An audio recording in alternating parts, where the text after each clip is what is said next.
Chapter 11. The Opium Den.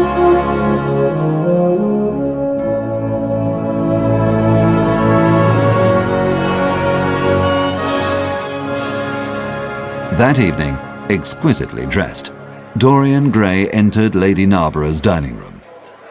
No one looking at Dorian Gray could possibly have believed that he had murdered a man. His head ached, and at dinner he could not eat anything. He drank champagne eagerly, but his thirst seemed to increase. "Dorian," said Lord Henry at last. "what's the matter with you tonight?" "I'm tired, Harry, that's all. I think I'll go home now." When he returned home, Dorian opened the secret cupboard where he had hidden Basil Hallward's coat and bag. He threw them into the big fire that was burning in the library. The smell of burning clothes and burning leather was horrible. In 3/4 of an hour, the fire had destroyed everything. He needed to escape from reality for some time.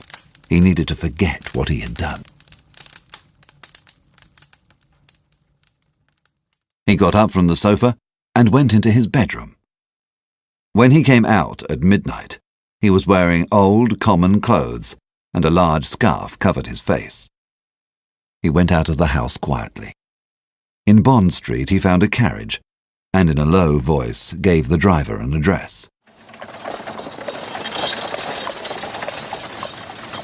After the long ride, he got out of the carriage and knocked on the door of a small, dirty house. He entered a long, low room. There were men lying on the filthy floor, and in a corner a sailor was sitting at a table with his head buried in his arms. At the end of the room there was a staircase leading upstairs. As Dorian climbed the steps, the heavy smell of opium came to meet him. He smiled with pleasure. As he was leaving, a woman shouted, "There goes the devil's friend!" "Curse you," answered Dorian. "Don't call me that." "Prince Charming is what you like to be called, isn't it?" she shouted. The sailor, who had been sitting in a corner, jumped to his feet as she spoke and looked wildly around. Dorian had just gone out, and the sailor hurried after him. Dorian Gray walked quickly along the road, but as he reached the corner, a brutal hand closed around his throat. Dorian fought wildly for his life. Then he saw a pistol pointing at his head. "What do you want?" he gasped. "Keep quiet, or I'll shoot you." "You're mad! What have I done to you?" "You destroyed the life of Sybil Vane, answered the sailor. and Sybil Vane was my sister. She killed herself because of you.